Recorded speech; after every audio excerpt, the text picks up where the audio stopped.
Hello दोस्तों, I am नवीन और इस वीडियो में मैं करूंगा क्लास 10th का क्वेश्चन जो कि chapter pair of linear equation and two variable से रिलेटेड है।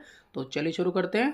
तो देखिए सामने में दिया है 7 times a given 2 digit number is equal to the 4 times the number obtained by interchanging the digit and the difference of the digit is 3, find the number. देखिए हमें यहाँ पर ये बताया हुआ है कि एक 2 डिजिट का नंबर है, अगर हम उसको 7 टाइम्स करते हैं तो वो इक्वल हो जाता है उसी नंबर की डिजिट को इंटरचेंज करके उसके 4 टाइम्स के, और साथ ही हमें ये बताया हुआ है कि डिजिट का जो डिफरेंस है वो 3 है।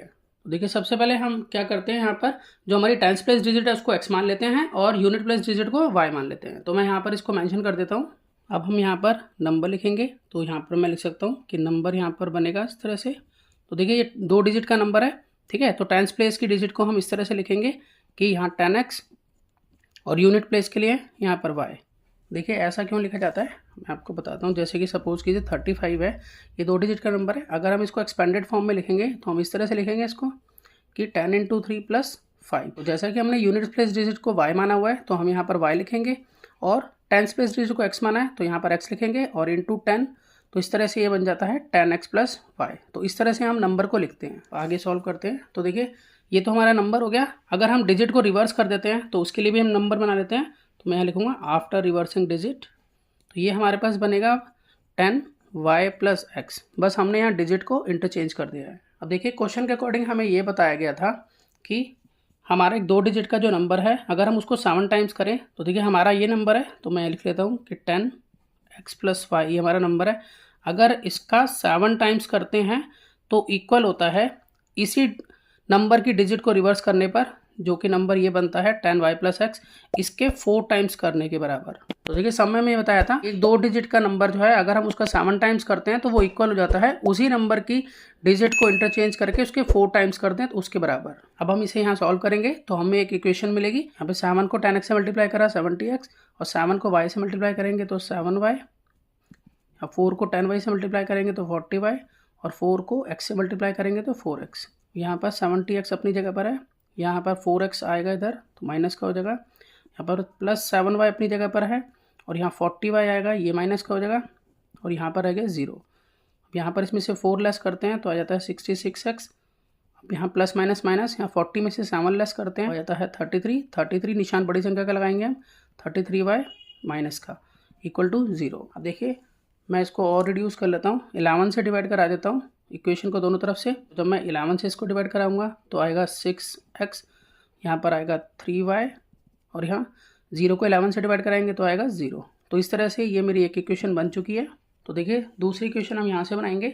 हमें यहाँ पर बताया था कि the difference of 2 digit is 3। तो दोनों डिजिट का डिफरेंस जो है वो 3 है। तो अब मैं यहाँ पर लिख सकता हूँ कि x - y जो है वो 3 के इक्वल होगा, क्योंकि यहाँ पर मैंने यूनिट प्लेस डिजिट को y माना था और टेंस प्लेस डिजिट को x माना था। तो यहाँ पर देखिए अब मैंने ये तो लिख लिया, लेकिन मुझे ये नहीं पता कि दोनों में से बड़ा कौन है, मतलब यूनिट प्लेस डिजिट बड़ा है या टेंस प्लेस डिजिट बड़ा है। तो इस तरह से मैं ये भी कह सकता हूँ कि y - x = 3, ये भी हो सकता है। अब दोनों में से कौन सा ठीक होगा ये मुझे इक्वेशन को सॉल्व करके पता चलेगा। तो सबसे पहले मैं इसका यूज़ कर लेता हूँ कि x - y जो है 3 के इक्वल होगा, ये मानकर चल लेता हूँ। तो मैं इन दोनों इक्वेशन को सॉल्व कराता हूँ। तो देखिए इसको मैं अभी फ़िलहाल मान लेता हूँ अपनी सेकंड इक्वेशन, और इसे मान लेता हूँ मैं अभी थर्ड इक्वेशन।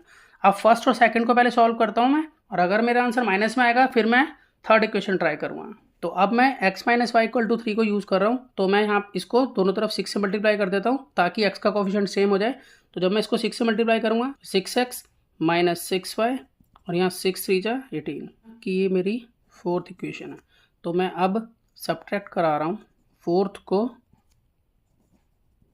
फर्स्ट में से। तो मैं फोर्थ इक्वेशन को फर्स्ट में से यहाँ सब्ट्रैक्ट कराऊंगा। तो पहले मैं फर्स्ट लिखूंगा।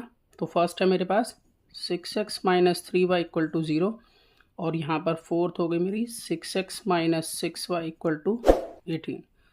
तो यहाँ पर जब हम सब्ट्रैक्ट करेंगे तो साइन चेंज करेंगे, यहाँ माइनस का, प्लस का, यहाँ माइनस का। देखिए आपस में कैंसिल हो जाते हैं। यहाँ प्लस माइनस माइनस, यहाँ आएगा +3y = -18। तो हम y की वैल्यू अगर हम निकालें तो हम -18/3 करेंगे तो आएगा -6। ठीक है, यहाँ पर y की वैल्यू -6 आई है, तो माइनस में जो है y की वैल्यू नहीं आनी चाहिए थी। ठीक है, दोनों ही x और y प्लस में होना चाहिए, तो इसलिए हम इसको रिजेक्ट कर देते हैं। तो अब हमें y - x = 3 ट्राई करना होगा। तो यहाँ पर इसको भी मैं 6 से मल्टीप्लाई कराकर अपनी फिफ्थ इक्वेशन बना लेता हूँ। तो 6 को मल्टीप्लाई कराएंगे तो 6y, इसको कराएंगे तो -6x और इसको कराएंगे तो 18। तो मैंने 6 से दोनों तरफ मल्टीप्लाई करा लिए, तो ये मेरी बन गई फिफ्थ इक्वेशन। अब देखिए दोनों इक्वेशन मैं लिख लेता हूँ। तो मेरे पास एक इक्वेशन है 6x - 3y = 0, जो कि मेरी फर्स्ट इक्वेशन है, और एक इक्वेशन है जो अभी आई है मेरे पास, वो है 6y। तो अब 6x माइनस का है तो हम इधर रखेंगे, ठीक है, और फिर प्लस 6y = 18। तो ये दोनों इक्वेशन जो है मैंने यहाँ लिख लिया। तो मैं इन दोनों को ऐड कर लेता हूँ यहाँ पर। तो ऐड इसलिए करूँगा क्योंकि देखिए यहाँ पर प्लस है और यहाँ माइनस है, ठीक है, तो ये आपस में कैंसिल हो जाएंगे, तो इसलिए यहाँ पर हम ऐड कर लेते हैं। तो जब हम ऐड करेंगे तो ये कैंसिल हो गया। अब प्लस माइनस माइनस, तो 6 में से 3 गए तो बचा 3, तो यहाँ 3y आएगा और यहाँ पर आएगा 18। तो इस तरह से y जो है वो आ जाता है 18/3 यानी कि 6। तो y 6 के इक्वल आ गया। तो अब हम किसी भी एक इक्वेशन में पुट करके x की वैल्यू निकाल सकते हैं। तो मैं इसको पुट कर लेता हूँ, पुट इन इक्वेशन थर्ड, इस थर्ड में पुट कर रहा हूँ। तो थर्ड जो थी हमारी इक्वेशन ये थी कि y - x = 3। तो y की वैल्यू हम लिख देते हैं यहाँ पर, जो कि है 6 - x = 3। तो यहाँ पर अगर हम सॉल्व करते हैं तो -x = 3, अब ये 6 उधर जाएगा तो ये माइनस का हो जाएगा, प्लस माइनस माइनस, तो 6 में से 3 गए 3, निशान बड़ी संख्या का, यहाँ पर -x, माइनस से माइनस कैंसिल हो जाता है। तो इस तरह से x जो है वो 3 के इक्वल आ गया। अब हम यहाँ पर नंबर फॉर्म करेंगे अपना। तो नंबर है हमारे पास 10x + y। तो 10 × में 3 प्लस, अब y जो है ये हमारा 6 आया, तो इस तरह से यहाँ नंबर बन जाता है हमारे पास 30 + 6 यानी कि 36। देखिए अगर हम चेक करना चाहें कि हमारा आंसर ठीक है या नहीं है, तो क्वेश्चन में मैं ये कहा था कि 2 डिजिट का एक नंबर है। तो ये 2 डिजिट का नंबर हमारे पास आ चुका है जो कि 36 है।